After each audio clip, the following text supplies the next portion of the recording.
Ba-da-ba-da. World of Matchups, week 2. Y'all know what it is, man. This is what we do every week. Dexter Reid, Las Vegas, Nevada. Spencer the Wiz coming in live and direct from Las Vegas as well on the other side of the glass. Handicapping every single game on the slate for week 2. Good morning, my friend. How are you today? I'm good. Anytime the Raiders win, it carries me throughout the week, to be honest. Because then you watch every video about it, and it's a good feeling. When you lose, it's like I don't even want to be on social media. I don't even want to look.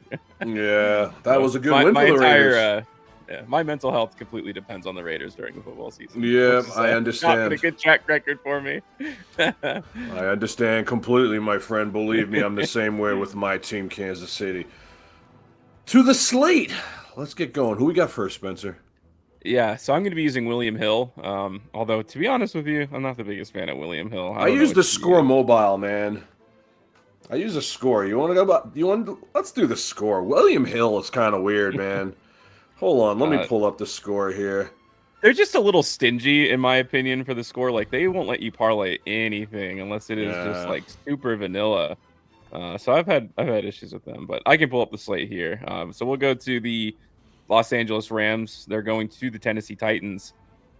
Yeah, I mean, I guess this line makes sense in retrospect. The Rams are -5.5. It's like, well, how can that be? The Rams are a much better team. Well, we just saw them manhandle Bo Nix. I mean, to put it lightly, Bo Nix was He was was he trash. was trash. Yeah, I mean that was a rough game. So I see where they're coming from, but in no, I got to see the Titans do it multiple times. I think they lost that. We lost that bet by like literally a half a point, and Half point. Cam Moore just couldn't get it going. Their offensive line is awful. I think that's what it's going to be like all year long. And the Rams have an insane pass rush. So I think it's only going to get worse. Like, I think the Broncos have a great overall defense, right? They're probably a top 3 defense in the NFL. We saw that. Nick Modito is really good, but it's not like they have this relentless top 5 pass rush in the NFL, which is something that I think the Rams do have. And I think it's only going to get worse for Cam Ward, who I feel very bad for. And by the way, his receivers let him down a lot. They dropped a This lot isn't of balls. this is not the poo poo on Cam Ward show for me because I actually really like him. I think he's a very talented player. I am worried about his career now. I saw week 1. I'm worried because he's going to lose his head coach soon. And that's almost like a spell of doom for a young quarterback because if they play like that all year, you can't employ that head coach anymore. That was abysmal.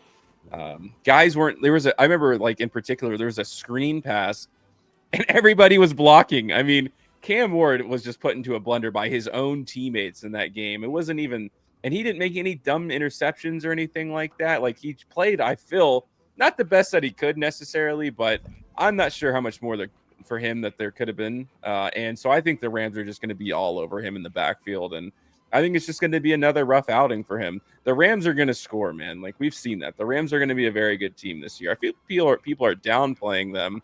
Even after week 1, they beat a very good Texans team. It was going to be close because both of those teams are good. So I like the Rams. I like the Rams in this one. I like the Rams here a lot as well. You got to understand what took place last week in Mile High. Denver did everything they could to give Tennessee an early Christmas present. I mean, the turnovers. Bo Nix looked like a bumbling idiot. Everything they could possibly go wrong was going wrong, man. I mean, the Marvin Mims fumble, it was just a mess. But Tennessee was even more of a mess. Calvin Ridley dropping balls all over the place. They gave Tony Pollard no room to run at all. Cam Ward is in trouble. I agree with that as well. He's definitely losing his head coach here. They just don't have enough, man. And so when you look at what the Rams did last week, the Rams were all over Houston. I call that, man. Houston didn't have a prayer in that game. The Rams defense is much better than advertised. I've been telling you guys this since last year.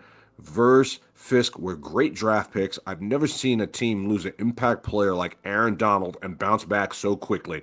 As long as the health of Matt Stafford is in play and Sean McVay can continue to keep him upright by keeping tight ends in to chip, block, You know what Kyron's going to do. You know what Pook is going to do. And they really didn't even get Devontae Adams involved. Once they get him going too, they're all systems go, man. I could see this team going just as far as they went last year and maybe even further if they can keep things in check. Minus 5.5 is the play, and I feel really good about this. Tennessee is not a good team, guys. This is a 3-win team from last year, and they might be a 3-win team this year. Take the Rams with confidence, minus the 5.5.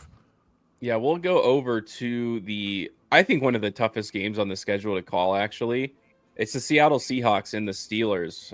They're in Pittsburgh, and the Steelers are favored by 3.5.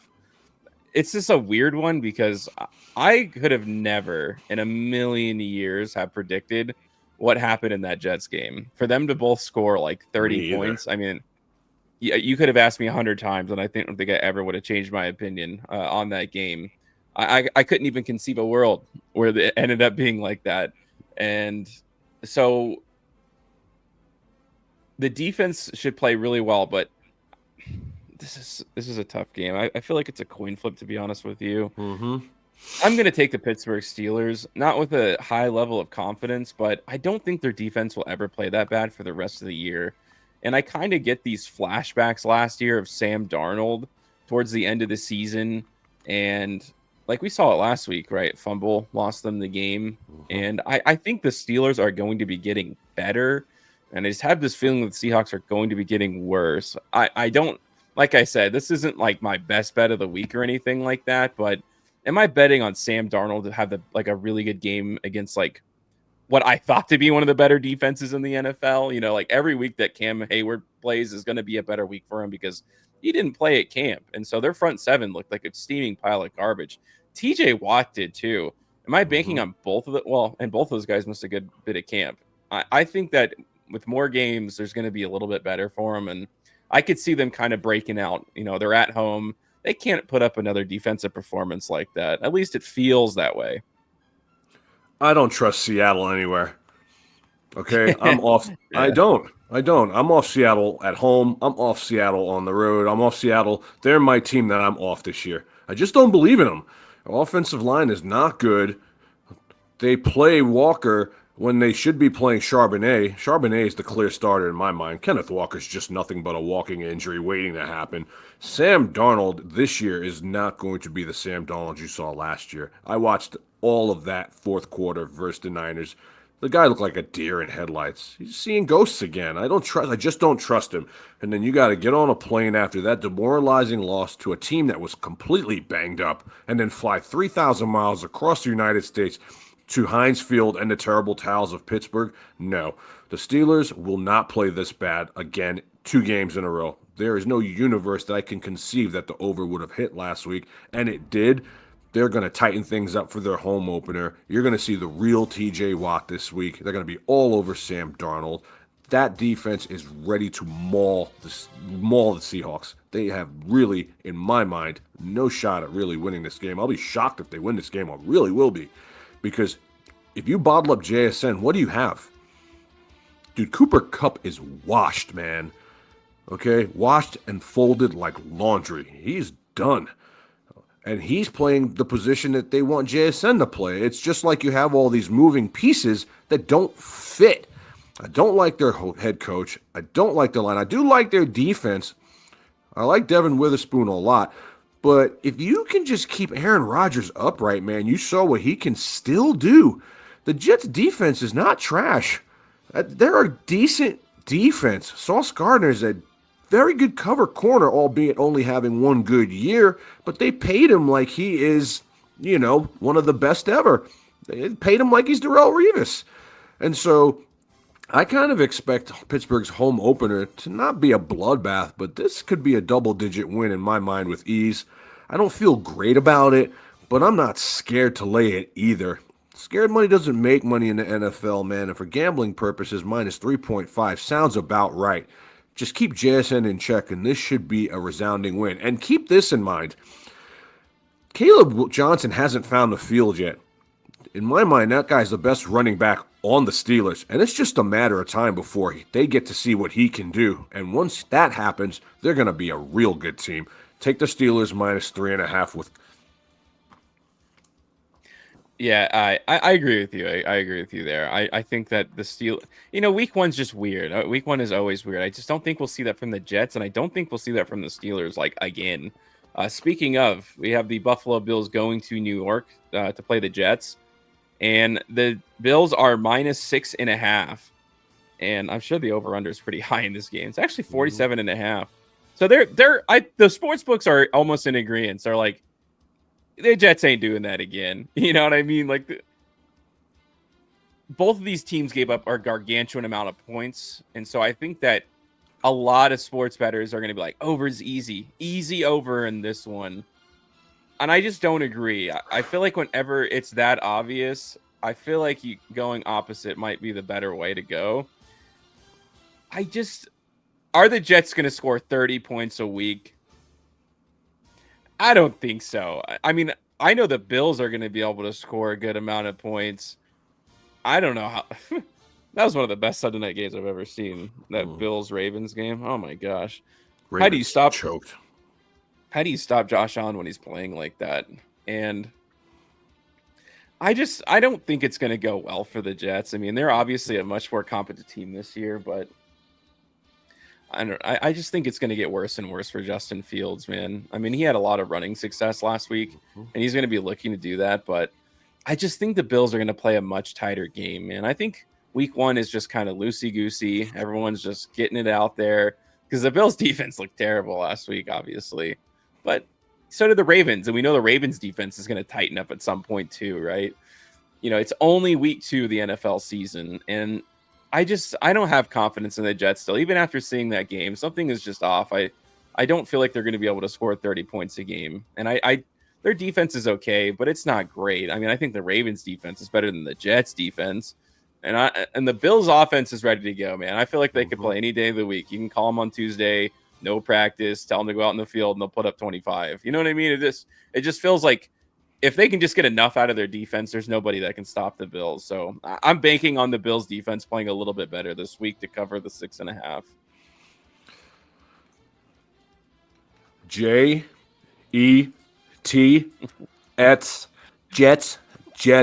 Jets. The Jets plus 6.5. Write it down, folks. I've seen this movie before. Everyone is a prisoner of the moment of what happened the week before. And if you know anything about this league, it changes from week to week. The NFL changes like the weather in Russia. One day it's this, the next hour it's this. I'm telling you, this is a division game in the Jets building in the Meadowlands, MetLife Stadium, and the Jets are going to be ready to play this game. When you have a high like the Bills had last week, there's a low coming right around the corner. One thing that worries me about New York here is that they lost Elijah Vera Tucker. But it didn't seem to matter. Last week they ran the ball at will. And I think the Steelers' defense is better than the Bills' defense. I think the Bills' defense sucks. They have opportunistic players, Matt Milano, Teron Johnson, AJ Epinesa. But as a whole, I don't think they're that good. As witnessed in their own building, getting a 40 burger thrown at them. I think the Jets are going to be ready to play this game. I've seen the Bills go into the Meadowlands and lose before. Josh Allen cannot do it all by himself. They got a lot of lucky bounces in that fourth quarter. That Keon Coleman touchdown, that could have not gone that way. They could have easily lost that game in their building, guys. All right, and they gave up 40 points, before the fourth quarter? Okay, it's week 1. You want a mulligan? There's your mulligan. But let's not discount that the Jets are a better team. And Justin Fields looked more than competent. You're going to give me 6.5 points in my own building versus a team that pretty much blew their load on Sunday night? I don't know. I smell a rat, man. I think the whole world's going to be on Buffalo. I think everyone's ready to crown Josh Allen the MVP. Guys, there's 16 more games. Garrett Wilson was all over the field. Breece Hall is going to run just like Derrick Henry did, and I think the Jets are going to cover this 6.5. And if you are feeling good and you got a little bit of money that you're up from last week, Jets money line. Guys, it would not surprise me to see the Jets win this game at all. at all. I would not be surprised. And so the Jets got some pieces that are unused. They got this rookie tight end, Mason Taylor, that has not really done much. Lazard is a bum, but he should be on the field, and he wasn't on the field last week. You just got to get somebody else out there to help Garrett Wilson. Braylon Allen did nothing. I think he is a Derrick Henry body type that can do some work. Goal line situations, 4th and 1 situations. I think the Jets are in good spot here. I really do. And the one thing you can say about the Jets, and I know this from experience in living in New York, their fans are going to be there. That's going to be a real home field advantage on Sunday. Take the Jets plus 6.5. I like it with a pretty decent moniker of confidence as well, guys. 6.5 is a lot of points for a home dog versus a team that almost blew it at home. All right, yeah, I like that. I hate that I'm going so many favorites this week, but we're gonna move over to the Bears.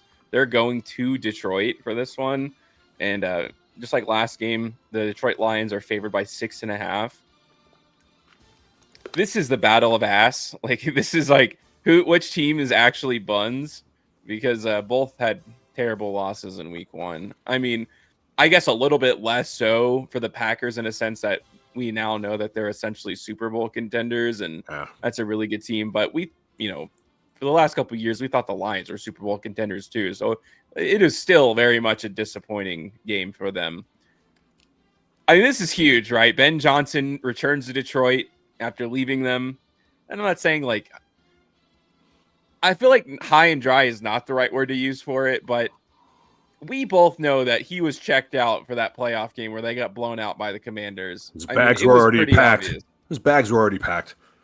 He was running some weird stuff. I mean, Jared Goff had a terrible game. I mean, so like, to be fair to Ben Johnson, but their whole game plan from top to bottom in that game just didn't feel right. So he's not going to get booed, I would say, but there's definitely going to be some mixed emotion in the building when he goes there. I'm going to go ahead and say that if I have to bank on something in this game being true, that the Lions are bad or the Bears are good, I'm going to go with the Lions are good. And I just think that crowd is going to be like white knuckling the armrest on their chairs to see if this team is as bad as they played in week 1. Everyone's going to be holding their breath like until they can kind of see what's going on in this game. But Caleb Williams started that game 10 for 10. And then I think he finished 11 for like 24. I mean, it was something absurd, his passing numbers. And he missed a lot of easy throws. I mean, that was a really bad Caleb Williams performance. I thought he bailed on the pocket too much, which was something that I saw from him in college. And these are things that everyone just kind of checked off the list that would get fixed when Ben Johnson, was the head coach. And that is not the case. Caleb Williams is on the hot seat. I'm sorry. Like, I don't know how long they can do this. Bryce Young is still playing. I'm not saying you're going to give up on him this year, but I'm just saying, like, Caleb Williams doesn't have this infinite window, I think, to do this, right? You got a brand new head coach that didn't draft you. Doesn't matter if you're taken first overall. We've already seen this with Bryce Young. You can lose your job, like, pretty quick. If someone's job is on the line, like a head coach, and you want to stick around, like, you're going to have to make those kinds of decisions. It's going to define your career. And I just think the Lions are really going to pick it up this week. I think they're going to be able to score a lot of points. And I think they're going to try to destroy Caleb Williams. I think Dan Campbell is going to go for the jugular. And I think we're going to see the Lions kind of explode in this one. And I just don't think the Bears are capable of doing that, as crazy as it is. Like, what I saw from last week is kind of everything that I need to know so far. I mean, that was a very telling performance against the Vikings, in my opinion. And I think the Lions are going to figure it out this week. I think they're going to get back on track. Lions are my best bet, folks. Write it down. Sound the alarm. Caleb Williams sucks. I don't care what anyone says. He's black Trevor Lawrence. Comes into the league, anointed as the great one. What has he done? I'm serious. Like, why? I mean, I'm not giving Trevor Lawrence a pass. Why am I giving Caleb a pass? You know what I mean? Like, okay, both of you had buns coaches. All right, I'm willing to overlook that part of your career, but like, they've given you the keys to the kingdom. I mean, they drafted Colson Loveland. You've got you got Swift in the backfield, who to me is very underutilized. Ben Johnson comes over, supposedly this guru, right? DJ Moore, Roma Dunze, Cole Kmet. I mean, at what point do we see the fruits of the seeds that are sown by the front office? You looked good for about 10 minutes, and then you fell apart like a house of Yeah. cards. You fell apart like a Goodwill tuxedo. Like, come on, bro. You know what I mean? Like, I gotta see it, and I'm not seeing it. Okay, and I understand like you can't play defense and offense as well, so I understand. But you were sailing passes over the heads of your receivers by 4 or 5 yards. I mean, and outside of your running ability, you would have had a really bad stat line. So I'm off Caleb Williams. I always have been, and I probably always will be. Even coming out of college, I'm like, the guy's an emotional wreck. He's not a leader of men. He's just a dude. Okay, and until I see otherwise, that's what he's going to be to me. Conversely, the Lions, they just ran into the wrong team. I mean, I don't think they're going to be as good this year either. There's a couple teams this year that I don't think are going to be as good that were juggernauts last year. The Lions from the NFC and Kansas City from the AFC. You guys, you just cannot sustain this kind of culture of winning when you lose pieces, when guys get hurt, when you lose your OC, then you lose your DC, then a couple of your linemen retire. Goff has always been known to be a deer in headlights when pressure's around. Goff has bad games, man. He had a 5 interception game last week. So I understand what happened in Green Bay. We both took the Lions. I flipped when I had the Packers. It is what it is. But this week, they are going to absolutely maul Chicago. They are going to go after Caleb Williams. They have the last time they played on Ford Field was when they got embarrassed by the Commanders in the playoffs. They're in trouble. I don't think they're going to be able to keep the scoring up to stay with Detroit here. Dan Campbell is going to run the ball at will here. They're going to run. You saw what Jordan Mason did. You saw what Jordan Mason did to this Bears juggernaut vaunted defense that everyone thinks they're so good. They're not good. They're The not Vikings good. run game looked really good, man. They had a nice complementary backfield. Like, They once they made really started to J.J. get going. McCarthy look like Joe Montana in the fourth quarter. I have no confidence in this Bears team at all. And the Bears team are going to be a product of you can't just buy a whole bunch of different ingredients and expect what you make to taste good. Okay, it's got to be the right amount of this and the right amount of this, and you got to bake it and stir it for this long. You can't just expect a bunch of pieces to come in and make it fantastic. And they're running into the wrong team this week, man. Everybody's gonna eat. Laporta, Sun God, Jahmyr Gibbs is going to run wild in this game. I'm telling you right now, this is my best bet. Do not be scared off by the tutty.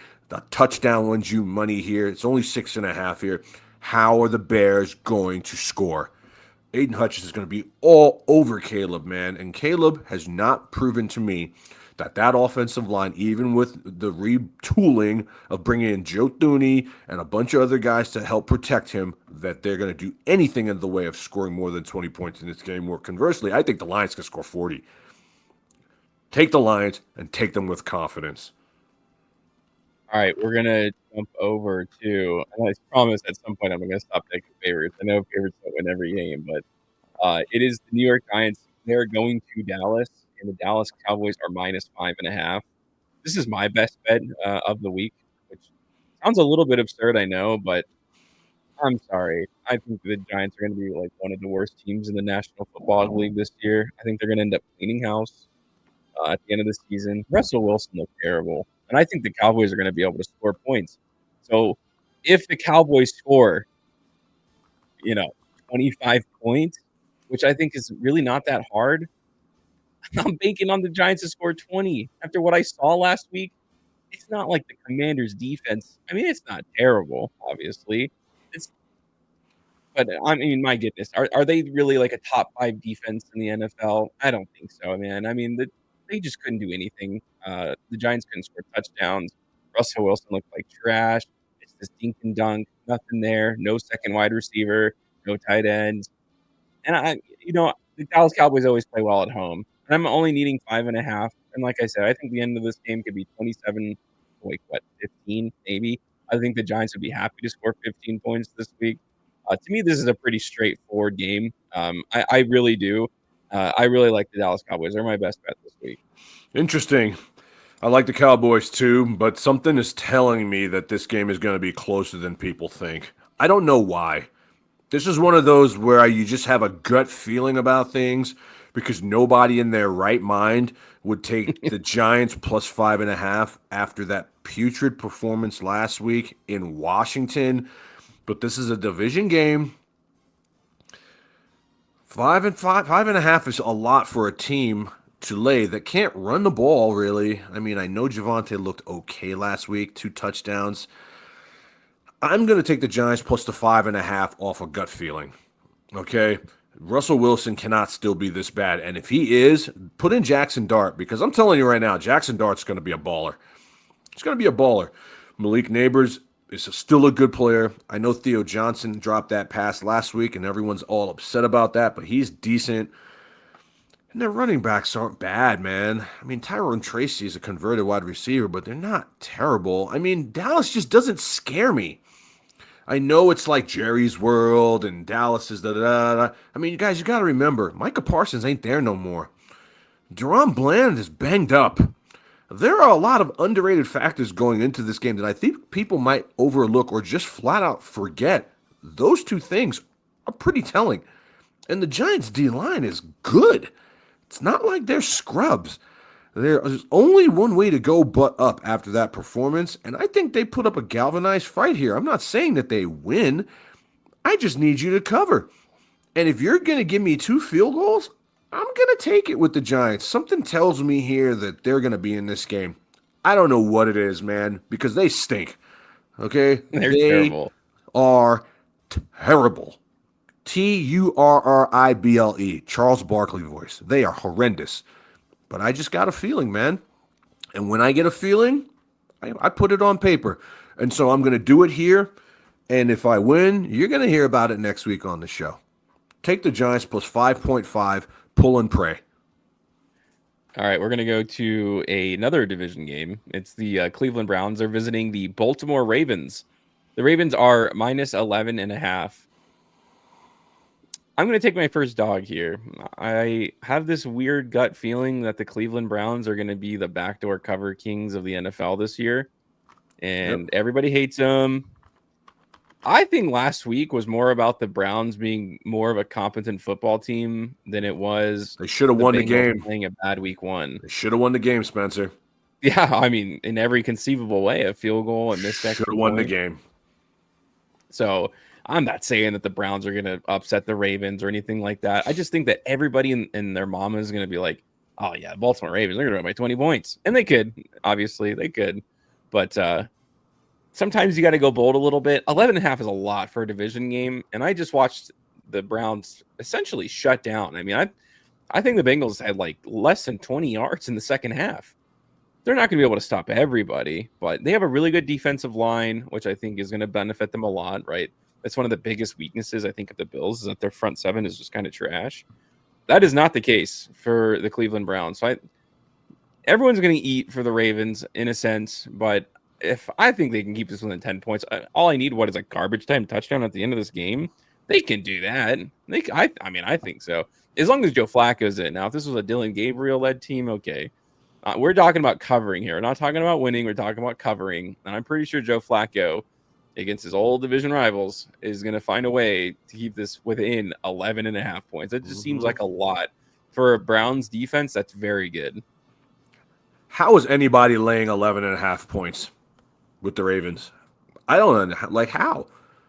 Are you really that gassed because of what you saw last week in the first 3 quarters in Buffalo? I wouldn't touch this as a Ravens fan. I'd bet the Browns as a Ravens fan. 11.5 points for a division game versus a team that literally had the most potent offense in the NFL on the ropes in their building. To me, I'm taking this 11.5 points, and I'm rolling with it. Even if it's just a backdoor cover in the fourth quarter, that means absolutely nothing. 11.5 is 11.5. The Browns are competent. They're not competent front office, and they're not really competent in coaching, but they got a player that won a Super Bowl with the opposing team. Now, Quinshon Judkins is going to make an appearance. He's going to get his NFL rookie appearance. Dylan Sampson played very, very well. That kid caught 8 balls. 8! as a running back. They still got Jerry Jeudy. Cedric Tillman is very good, underrated, very slept on. And then Njoku didn't flash hard last week because Harold Fannin came out of nowhere. But real ones know Harold Fannin's a beast. Go look at what Harold Fannin did in college, bro. As a tight end, this guy had Randy Moss numbers as a tight end at Bowling Green. Stop it. These guys are going to eat. Flacco's going to make sure of it. I think that they could keep this game closer than advertised, man. I don't trust Baltimore anywhere, especially not in the playoffs. Not laying points. They'll win games, but covering games, they have proven to me a lot of times when they should win, they don't. Dude, the Raiders went there and won last year. Stop. Please. 11.5 points for a division game. I'm not feeling it. Now, on the other side of the coin, they could just be pissed off that they let one go and come out and annihilate the Browns. But I like the former rather than the latter.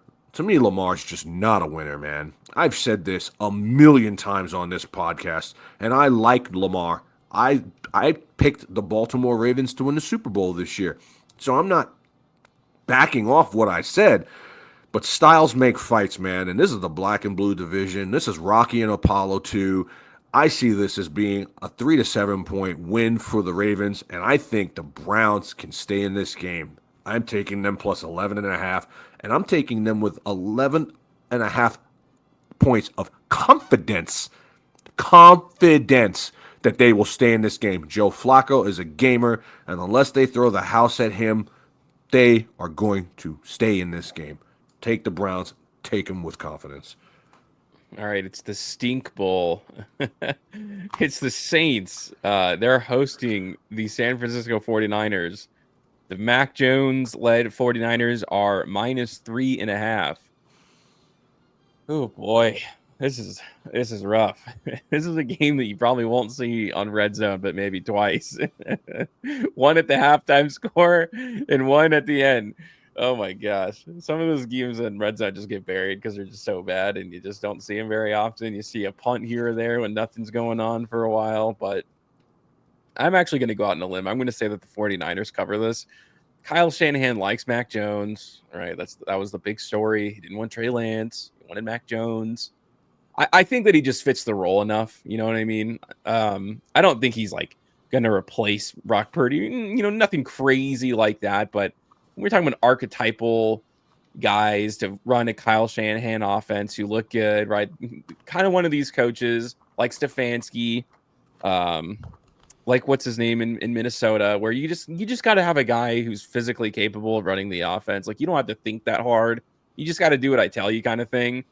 I think Mac Jones can do that. He's had plenty of experience. Obviously, started for the Patriots. He played like 6 games last year for the Jags, so he's not like rusty or anything like that.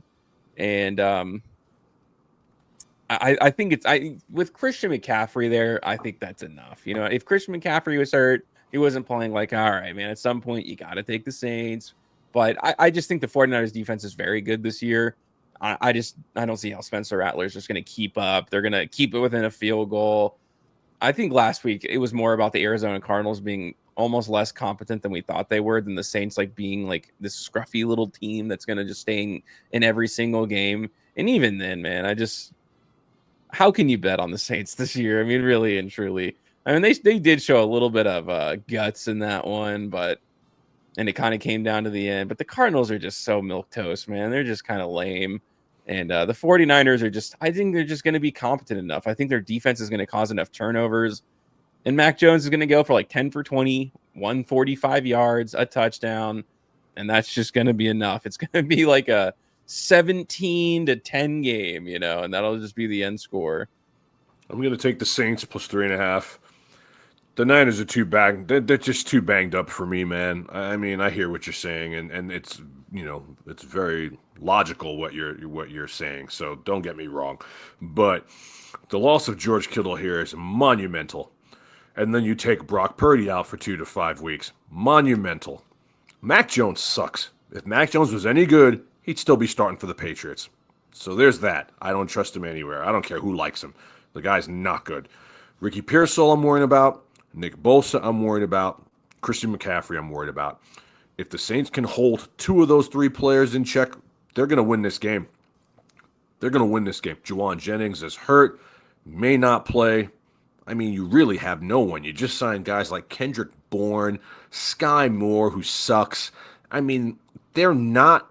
Don't be fooled, okay? What it took for the Niners to win that game last week was a little bit of luck and a little bit of skill and a lot of Sam Darnold. That they could be 0-1 here. Easily. Okay? It's not like they were mauling Seattle, who is trash. So, on the road, it's not really a hostile environment, but I just don't think the Saints laid down. I mean, they didn't lay down last week. They were legitimately beaten.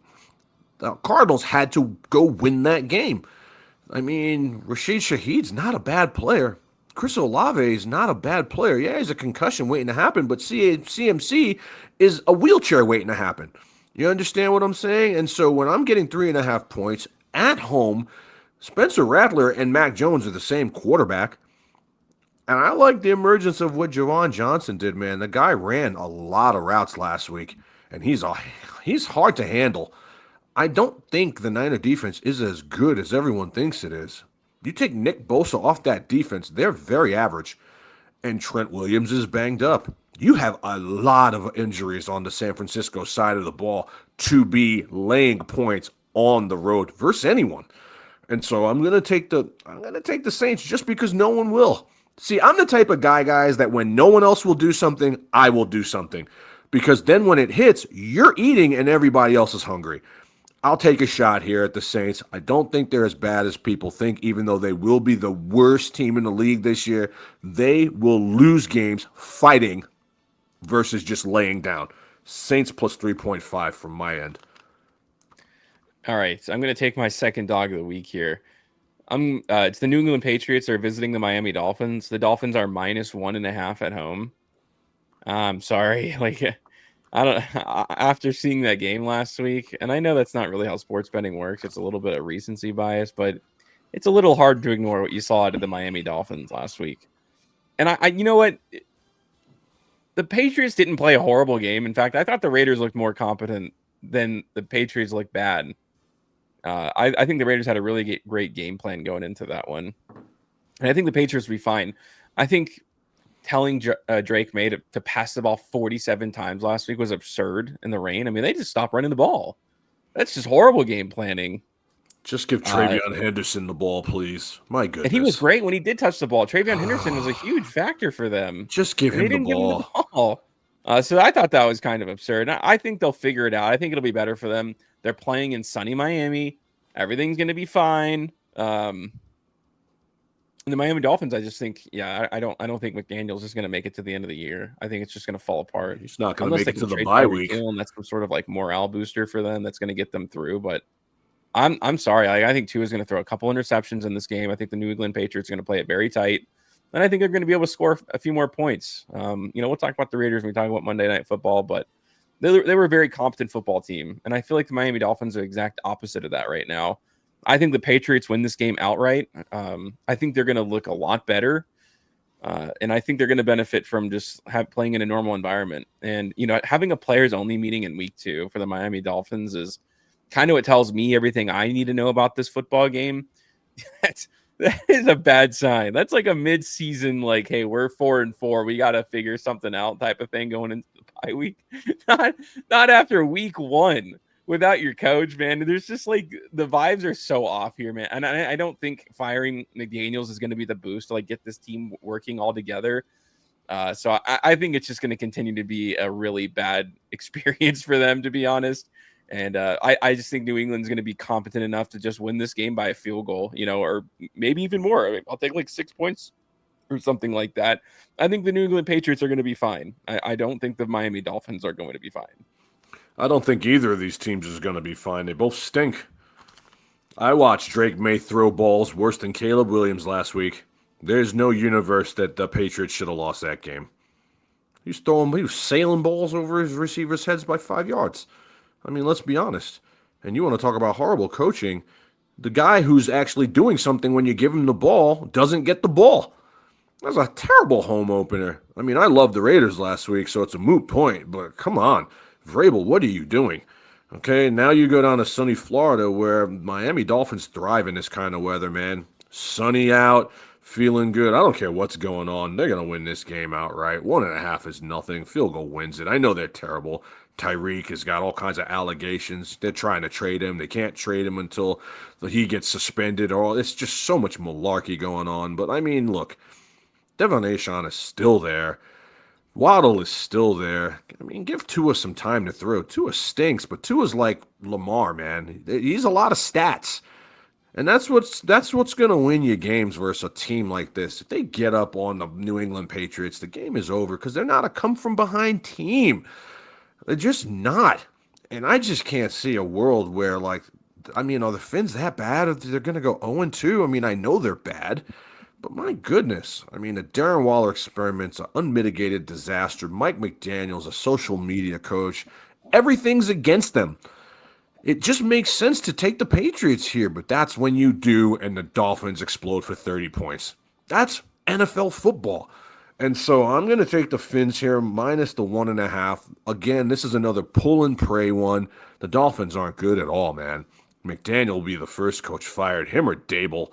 That's a guarantee. You could write that down in black Sharpie because it's going to happen. But there's this thing called pride, man. It's their home opener, too, man. And let's not act like the New England Patriots are this juggernaut that could score a million points. If they score 20 points in Foxborough, they throw a parade. Let's be honest. Stephon Diggs is a shell of his former self.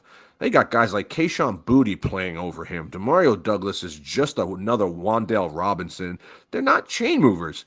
They're going to have to let the dogs loose and let Travion Henderson spin if they're going to win this game. And I'm not so sure they're ready to give him the keys and say, Ramondre, we're done with you. Because they pay Ramondre a bunch of money. I could see a Ramondre Stevenson fumble that leads to a score here, and then they bench him, but it doesn't equate to them winning the game. I think Miami takes this. I think they take it with a lot of confidence, actually, man. Forget the pull and pray stuff. I mean, I know they're bad, but they're home. This is their home opener, man. They got enough guys to win this game. Fins minus 1.5. I don't trust the Pats on the road. All right. These next two games are going to tell you a lot about what you thought of the Jacksonville Jaguars Carolina Panthers game. Are the Jaguars that good, or are the Panthers really and truly just that bad? Hard to tell, but we'll start with the Jaguars. They're going to Cincinnati. The Bengals are minus 3.5. The Jaguars recovered kings last year, and the Bengals I just can't take them in the first 6 weeks of the season. I just don't have any level of confidence. They should have lost last week in every conceivable way. It wasn't like a long field goal that they just missed. The guy missed some chip shots, and the Jaguars wouldn't do that. And I think the Jaguars are a competent team. Trevor Lawrence still didn't look good last week, by the way. If you really watched that game, he didn't have the best game of his career, that is for sure. And I just think the field goal is going to be. I think the Jacksonville Jaguars could win this game, if I'm being honest. I think this could be one of the big upsets of the week. Because we've seen this every year. The Cincinnati Bengals start the season 3-3. They're trying to figure it out. They end up scrambling for a wild card spot. They need this team to lose. They need this team to win. And they were like, how the hell did they get to this point? And then you look at the first part of their season, you're like, well, they lost 24-17 to the Jaguars in week 2. It just feels like that kind of game. And I mean, credit to Liam Cohen, by the way. I mean, their defense looked good, but I don't know, man. It's just so hard to tell because I think the Panthers are going to be dog water. I think they made 2 steps back. I think they made 1 step forward last year and they made 2 steps back this year, which I didn't predict. I didn't think that'd be I didn't think the Panthers would be a playoff team by any stretch of the imagination, but I had no way of knowing that they would look that bad. They looked like Bryce Young's rookie season bad. And I was like, that really surprised me to see it come out that way. But maybe that means the Jaguars are a little bit better than we thought they would be with Liam Cohen. He's a good offensive coordinator. I mean, they did score points. It's just that Trevor Lawrence, again, just is not as good as everyone thinks that he is. And that's just a fact. But I don't know, man. I'll take the field goal here. I think the hook is almost all these games are decided by a freaking hook, man. And the games that we lost last week, I think 2 of them, we both had good weeks. We lost by the hook. It just feels like one of those hook kind of games. I don't know why, and like I said, I think the Jaguars have a non-zero chance of winning this game outright. So I like the Jaguars in this one. I went 10-4 against the spread last week. You went 9-5 against the spread last week. Both our losses were by half a point. You know what I mean? If we hit those two games because of those half points, and anyone listen to us, we are literally in the money. Okay? I'm going to take the Jacksonville Jaguars here as well. The Cincinnati Bengals just don't do it for me, especially in the first half of the season. This has just been their MO. Joe Burrow is 2-10 in September in his NFL career. I am going on record as saying right now, dear Trevor Lawrence, this is it. This is it. Okay? This is it, bro. You have in front of you one of the worst secondaries in the entire NFL. Somehow, some way, I keep riding with you because you backdoor cover. You come up big in fantasy when I need you, but in real life, you have been absolutely buns. You are a bum. You are a bum. And I am tired of watching you be a bum. It is all gift wrapped here for you to have a 250-yard passing day and 2 touchdowns in the air and 1 on the ground. When you have Brian Thomas Jr., Travis Hunter, Brenton Strange, Travis Etienne, Bashal Tutin, and a brand new OC, a brand new HC, who's a great OC. There's no reason for you guys to not stay in this game. I'm sorry, and I know Jamar Chase is on the other side of the field, and I know T. Higgins and Chase Brown are on the other side of the field, but your defense is decent enough to keep this game close. And so I'm taking you guys plus 3.5, but I am looking at you, Trevor Lawrence. I'm looking at you. I'm watching what you do. And if you stink this game up again, we are done. We're done. You will get the Caleb Williams treatment moving forward. And so I'm expecting you to come out and have a decent game here because it's all set up for you to do so. It doesn't get any better than what you had last week, and you were hot garbage. Hot garbage. Get it together.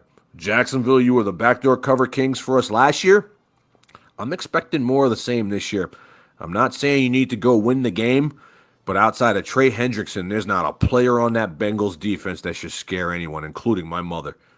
Take the Jags plus 3.5 and take them with confidence. This is it, Trevor Lawrence. Get it together or get gone. Yeah, this is the other side of the coin of that game. It's the first afternoon game. It's the Carolina Panthers going to Arizona to play the Cardinals. The Cardinals are minus 6.5. Now, they did cover last week against the Saints off of a drop pass in the end zone, albeit. But they did. It wasn't pretty. And I have no reason to take the Carolina Panthers here. I think everybody's going to be in the Arizona Cardinals. The Panthers looked abysmal last week, man. Bryce Young looked abysmal last week. So it's just one of those games where like you can't take the Panthers, but I'm going to because they made Spencer Rattler look decent enough last week. If that's the case, man, I don't think there's any reason that Bryce Young can't look decent. I'm hoping that's the worst performance he has all year. He looked like he got it going in the fourth quarter, but it's like, man, you got to play 4. Like you can't just like have a couple of good drives a game. Like you got to be able to sustain a full game, and they sure have tried. I mean, that was one of the biggest, most shocking performances. Not to say that the Jaguars, I'm shocked that they won.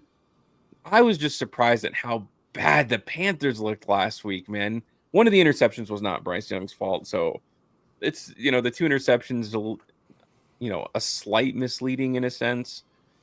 I think the Panthers run game is going to be a lot better this week. I think that's one of the strengths of the Jaguars. They have a pretty good defensive line. It's not fun to take the Carolina Panthers, but no one cares about going to Arizona. That's just a trip to Arizona, man. There's no like lethal crowd out there. I mean, I like Arizona, like the city. I think it's nice, but it's just not a sports town. Like since I've been there, it's like yeah, that's just the team that plays in Arizona, in a sense. No one gets super hyped about them because they're always just a 7-win team.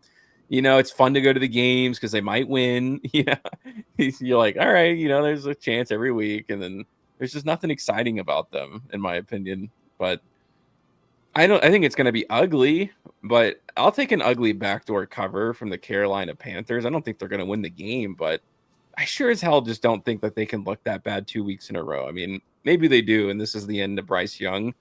But I'll bank on a bad week 1 performance and that they play better in week 2 versus like you just kind of know what you're getting out of the Arizona Cardinals, man. If they play the same way, like the Saints are the worst team in the National Football League. I mean, the Carolina Panthers are right there, but I just think that the Cardinals ultimately got lucky in that game. I don't know if they can get lucky 2 weeks in a row like that. I guess we'll see. I mean, this is a disgusting football game, but I'm going to take the Carolina Panthers. Yeah, this is going to be a disgusting game, and the Arizona Cardinals are going to somehow be 2-0. But you play who's in front of you, man. You know what I mean? The schedule makers make the schedule, and the guys they go and they play. Now, I thought of something this week in reference to the Panthers because I was pretty excited about the prospect of them being a lot better based off what I saw at the end of last year. Let's say from when they lost at home to the Chiefs to the end of last year. Bryce Young looked really competent, man. They were coming along. They had a nice draft. I like Tet. They Getting a game. brought in some good pieces. You know what I mean? And we might be like getting towards like 5 or 6 wins here. I'm no longer feeling that way. I'm no longer feeling that way. Ike Iguana was out last week. He's banged up, questionable to return. Probably will be back, so that should help Bryce Young. Deshaun Wharton is hurt. He is out. Brought him over from Kansas City. Big piece of your defense. Now gone. But the thing that really gets me the most about the Panthers, why I'm off them this year, a lot of people aren't going to really think about, is the loss of Adam Thielen. Him going back to Minnesota, there goes your security blanket, Bryce Young. Now you have to lean on Chuba Hubbard more than you probably like to. And they can stack the box on him.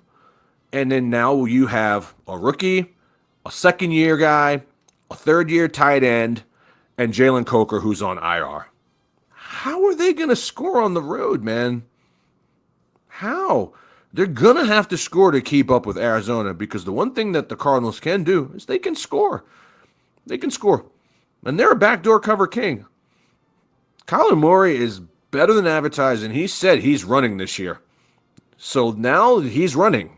That element that they stopped doing, that try and stop making him a pocket passer, and they're making him, he's running. MH Day scored a touchdown, looked good, on his way to being what everyone thought he would be. Got, in my mind, the best tight end in football. I mean, Trey McBride is going to get peppered with targets. And James Conner and Trey Benson, I'm telling you guys, Trey Benson is taking over this year. Trey Benson almost outsnapped James Conner healthy last week.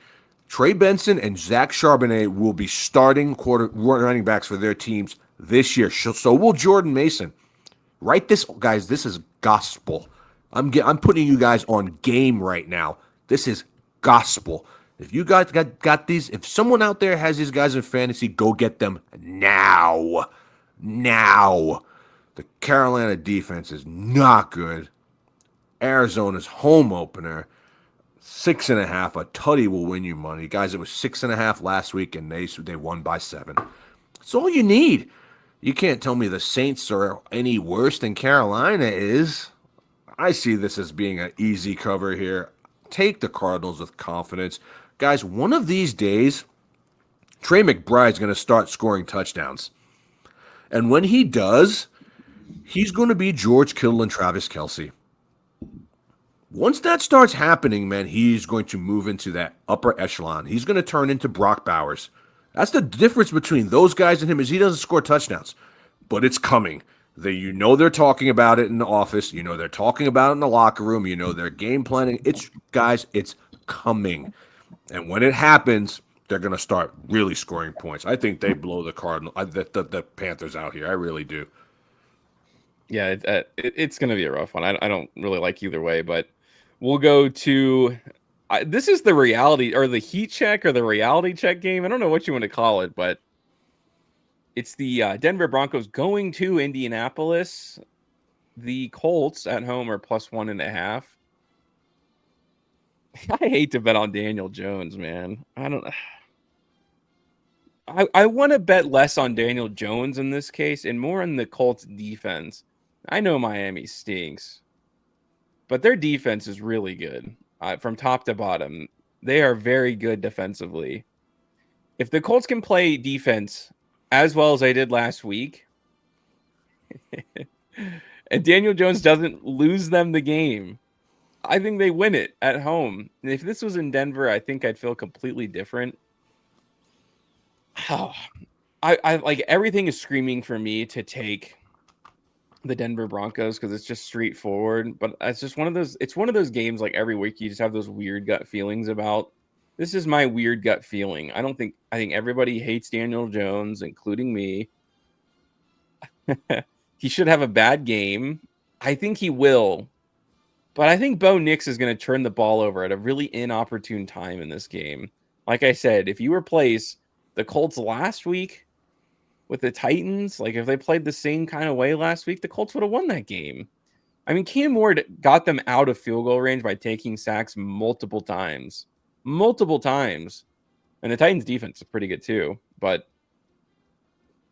something just tells me that the Colts play really well at home and that Daniel Jones just doesn't, as long as he doesn't throw 2 interceptions, I feel like that's my limit. He's going to throw 1. It's almost a guarantee. He's going to throw a bad interception.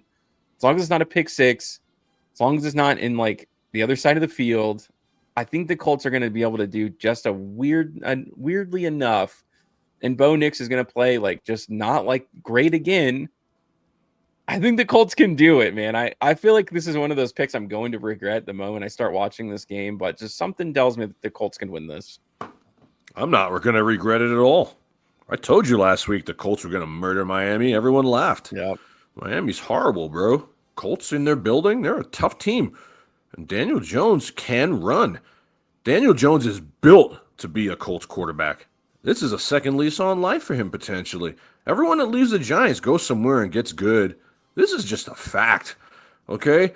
So, Jonathan Taylor with the neck stinger, but he's going to be just fine. You got Pittman, Downs. Tyler Warren is the league winner in fantasy. Tyler Warren is the dude. I never saw a player so fit to go to a team in an NFL draft. It's been years. I saw that coming 4 months before the draft. I'm like, that guy's going to be a Colt, and he's going to eat, bro. They got no answer for him. 6'6", 240, beast and fools, bro. And I know the no-fly zone that is the Denver Broncos, okay? So let's not act like I don't know what I'm talking about. I'm an AFC West truther. But let's not act like the Broncos didn't do everything possible to give the game away last week. And the sophomore slump this year is Bo Nix. Guys, write it down. Write it down. I'm an Oregon Duck fan. I like Bo Nix. He overachieved last year. Okay? Now, they just got to keep this one close and stop the run. Because if they could slow the run down, you're going to slow Denver down because that's their bread and butter. The run opens up the pass, not vice versa.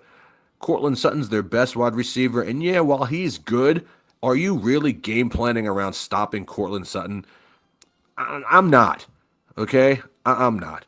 And so I have a funny feeling that this is going to be a defensive struggle, that the Colts will win at the gun. You're going to give me 1.5 points in my building.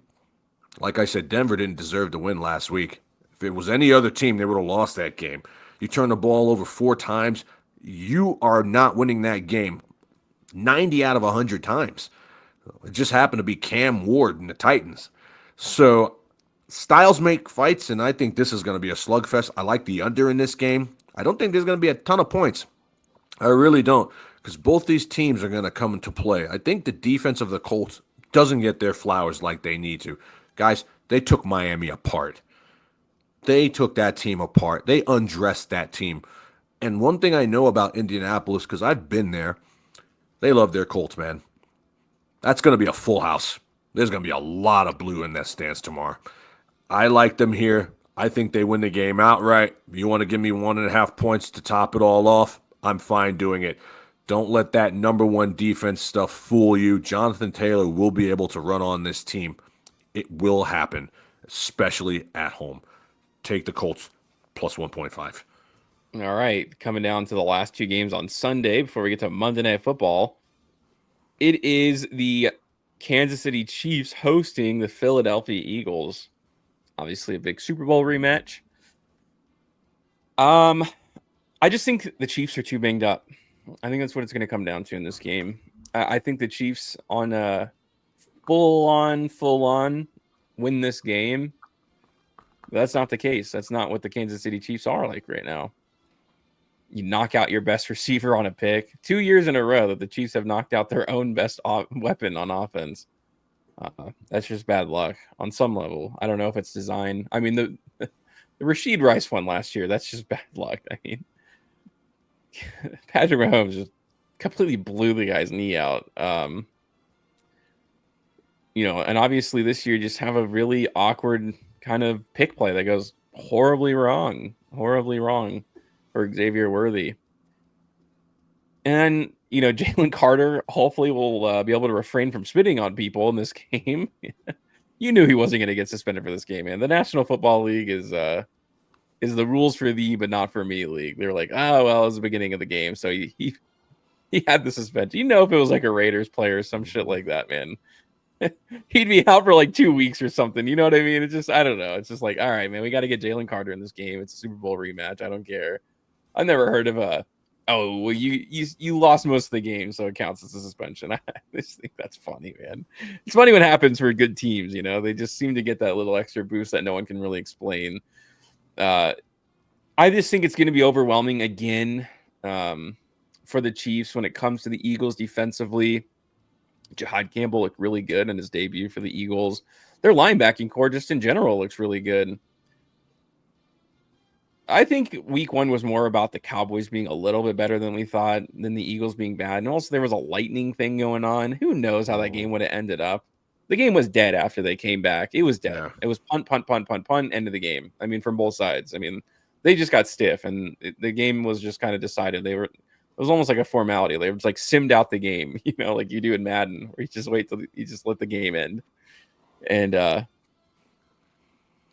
I don't know, man. The Chiefs are just in trouble. I think their run game is garbage this year. I think Pacheco and Kareem Hunt are just not the duo that they used to be. I think it's been neglected in a sense from the Kansas City Chiefs. I think it would have benefited them greatly to go after a running back this year. They just change up the style, maybe. They just have two bruisers. And, Pacheco did have a little bit of gas to him at the start of his career. Injuries have just seemed to slow him down a bit. You see it every once in a while, and then it's back to -1 yards for Pacheco. The Eagles are just going to dink and dunk, run the ball, first down.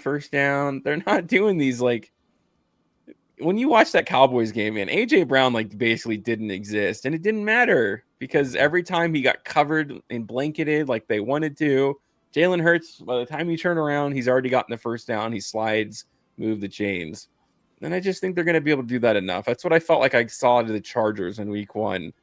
I mean, they had some explosive plays, don't get me wrong. But it was like more of one of those things where it's, let's take the time of possession. Let's keep it close. And then at the end of the game, there's just a slip up here or there. And, the Chiefs gave up a lot more than I think they wanted to. Their defensive line kind of lost a little bit of its pizzazz. At least it feels that way right now. I know it's overreaction week one. That's the story of the National Football League, but it's just what I saw. And I just, like I said, I think ultimately it just comes down to the Kansas City Chiefs being too injured. This isn't a full-powered Kansas City Chiefs team, and it's going to hurt them to start the year for sure. They're going to take some losses. Yeah, there's no question about it. As a Chiefs fan, I couldn't agree more with everything you said. So on the Chiefs side, I mean, what are you supposed to do, man? Your wide receiver 1 is out for 6 games because he's a freaking idiot. Your wide receiver 2 gets clipped, and now, thank God he's not on IR and having surgery, but the collarbone's dislocated. He's 180 pounds soaking wet. He's going to be playing with a sling on. He's doubtful to play. I think he's actually just been ruled out during this production. So, now you're looking at your wide receiver 3, a 35-year-old tight end and two running backs that just can't do anything more than 3 yards of a cloud of dust. I mean, Andy Reid is God universal when it comes to creating offensive plays, but this is asking a lot, man. You know what I mean? This is asking a lot versus a team that blew you out in the Super Bowl, beat you the last time you played in the regular season, and now they're going for the trifecta. I mean, Patrick Mahomes is nothing short of a football god. This is not news to anyone, but he cannot do it by himself. You watched him try to do it by himself versus the Chargers. He had one of the best games he's had in years, and they still lost the game by 7 points. Look, home field advantage is real. Yes, it matters. Yes, Jalen Hurts is probably one of the 3 best players in the National Football League. Guys, you got to start putting some respect on this guy's name. We have to stop talking about him as if he's in a different stratosphere from guys like Lamar and Josh Allen and Joe Burrow. Those guys have not won a thing in their lives in the NFL. How are those guys better than Jalen Hurts? They're not. Jalen Hurts has stared down Patrick Mahomes twice and is 1-1 and could easily be 2-0 if some things break right his way. It's time to start looking at this guy as a generational talent. A.J. Brown does absolutely nothing opening day. You think that's going to be the same thing on Sunday? No. Devonta Smith is a wide receiver 1 on any other team. Saquon Barkley is God universal for running backs, even if he comes back to earth, and even with Dallas Goedert out. The Philadelphia Eagles can play in Walmart parking lot and probably beat 31 out of 32 teams tomorrow. The one team that they're not going to beat tomorrow is the Kansas City Chiefs, however. Somehow, some way, the Kansas City Chiefs are going to win this game. Don't ask me how. I don't know. But I've seen this before. I've seen this before, man. Everybody and their mother, including President Trump, is going to be on the Philadelphia Eagles tomorrow. It's only 1.5. All those things I just said are going to come to fruition. Look what happened in the Super Bowl. Guys, the NFL is different from week to week. All my friends are telling me how because Worthy's out, the Chiefs are going to get destroyed. I will stand 10 toes down on the Chiefs. I will stand here by myself and take the Chiefs plus 1.5. I'm fine with that because I've watched games like this happen before. And I've watched a lot of people lose money. When everyone loves one thing, I'm going to go the other way, man. And don't ask me how it's going to happen. I don't know. But after 3 Super Bowl rings in 5 years, 9 straight division titles, and just a world of winning, I'm going to give Patrick Mahomes and Andy Reid the benefit of the doubt. As a fan, as a handicapper, as somebody that just wants to win some money, even Eagle fans will tell you that this will not be an easy game for them. Kansas City has retooled their offensive line, and all they need is one ball to bounce their way in this game. Stay in your lanes. They gave up the game because Chris Jones didn't stay in their lane all week long. It's going to be stay in your gaps, play disciplined football, trust the guys behind you, and we'll find a way to win this game. And I really believe that they will. I'm putting my money where my mouth is as a fan, and I'm not backing down now. Chiefs plus 1.5 at home. Off Sunday Night Football we go. It's the Atlanta Falcons. They're visiting the Minnesota Vikings. The Vikings at home are -3.5. A bit of a surprising line to me in a weird way. I like them. I like the Atlanta Falcons this year. I took the Buccaneers in week 1. I knew it was going to be a close game though, and it was. It came off it came down to the toes of Younghoe Koo, who was hyped for years. It kind of seems like they're ready to replace him. That's the life of a kicker in the National Football League. Man. You miss kicks.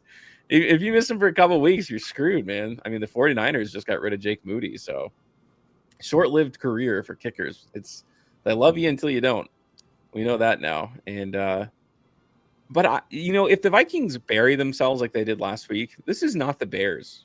This is a very competent team that can score points, and I feel like if the Falcons can build an early lead, not only can they cover this game, I think they can win it like outright. And there's also the desperation factor. Going down 0-2 is it's a big hole to bury yourself in. It's a really big hole because it just gets worse from there. I think, I don't remember what the statistic is, so I'm just throwing it out there. It's like below 20%, I believe, to make the playoffs if you go down 0-2.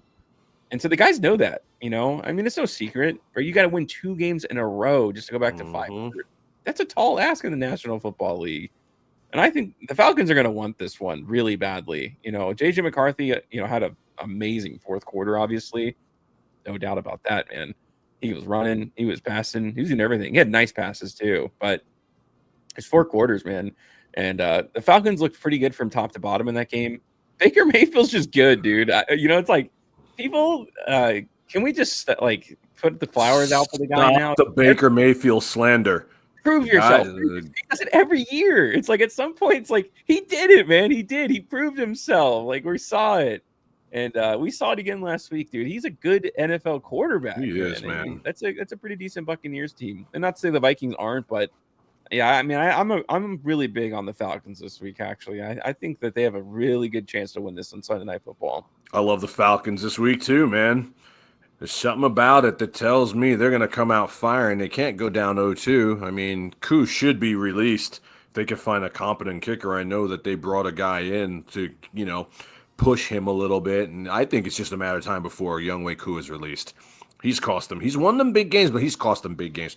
Last week was one that also I picked them and they got away. They should have won the game, man. I mean, Ekbuka and they're just gonna do great things with Baker Mayfield and Ekbuka. You can't even be mad at it. You just tip your cap. But this week they come into a situation where, it's the Vikings home opener. Dude, J.J. McCarthy had a lot of jitters. Okay? He played like a rookie for 3 quarters, but then, again, Kevin O'Connell is, normally they would simplify things for a guy like that, and he's like, no, we're gonna put Jordan Mason out there to get some chunk yards, and we're gonna run the plays just like we ran them in practice. And sure enough, man, they find a way to win the game. I think it's going to be a shootout here. I like a lot of points. I love the over in this game, but you're going to give me 3.5. I could see the Vikings winning this game by 3, and I could see the Falcons winning the game outright. I really do. Drake London's kind of banged up. Mooney's banged up, but they're both going to play. And just give Bijan the ball, man. Can we just give Bijan the ball like the Eagles give Saquon the ball? I just want to see one game like that to see what would happen. Just feed this guy. Stop playing games with Tyler Algier and give Bijan the ball. Give it to him. Give him the ball 25 times. Give it to him McCaffrey style. I'm telling you, if you do that, Falcons are going to win this game. Penix is going to be on a mission to prove last week wasn't a fluke, and the last 5 games of last year wasn't a fluke either. I think this is Penix's first game under the lights, if I'm correct on that. Might be, guys. Sunday Night Football, whole world is watching, family's watching, Dirty Birds on the road plus 3.5 is the play. Let's go.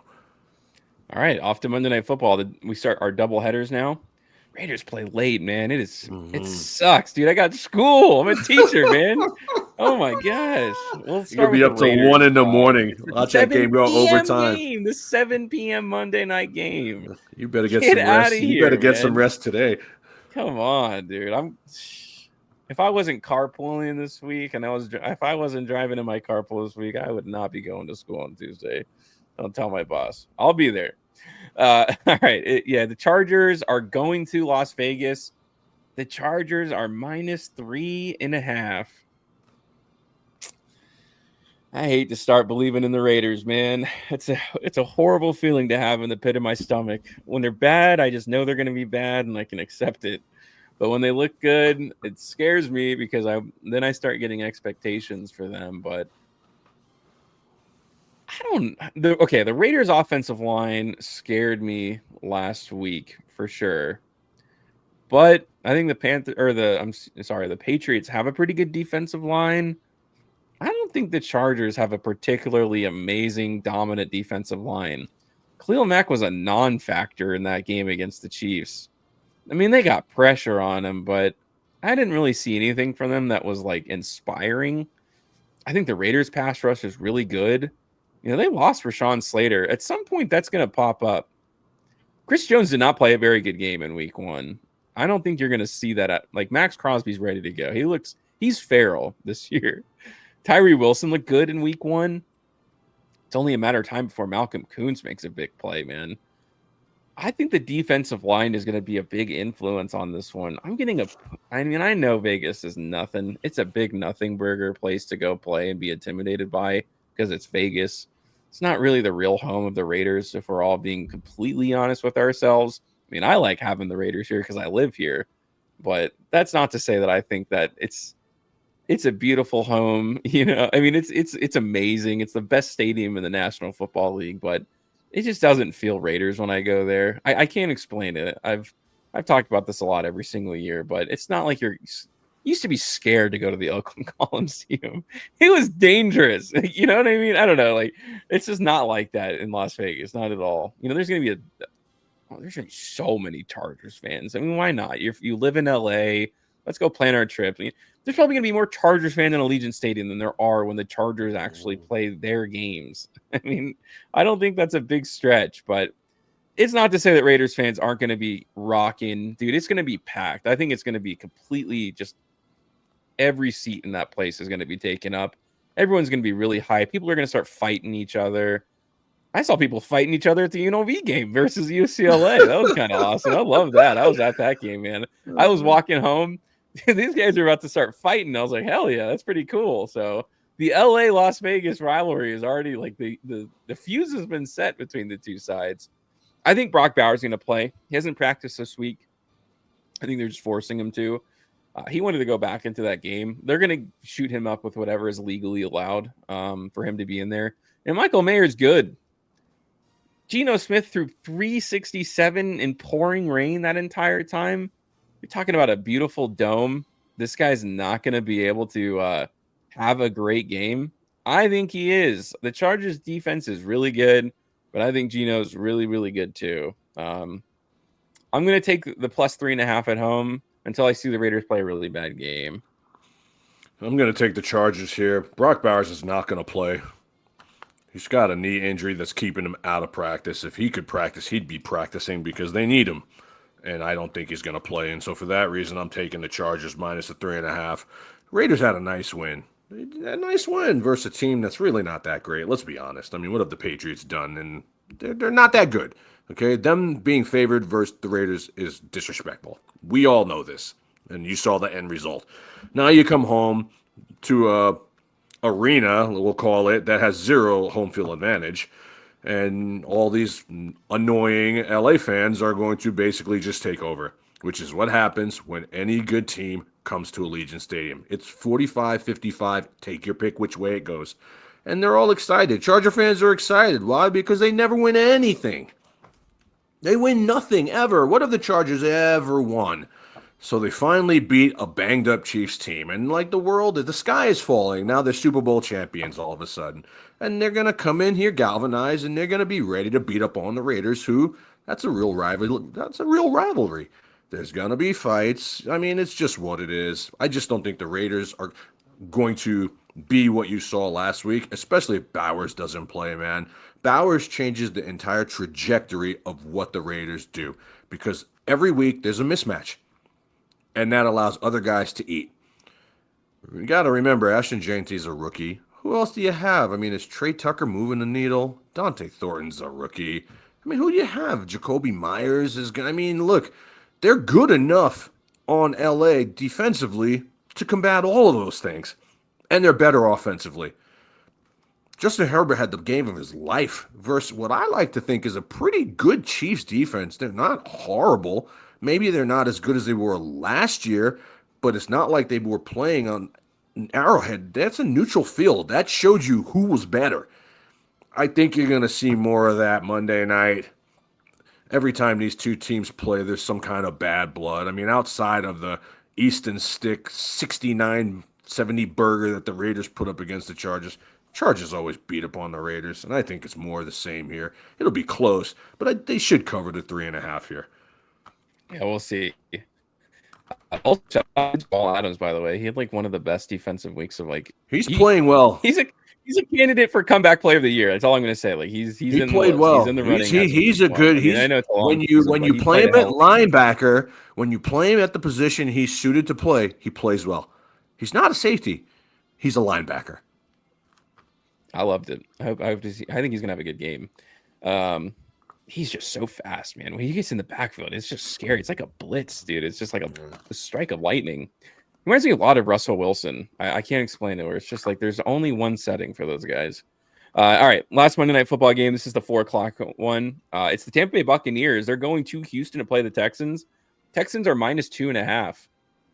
this is going to be a crazy thing, I feel like, for me to say, but I like the Tampa Bay Buccaneers in this one.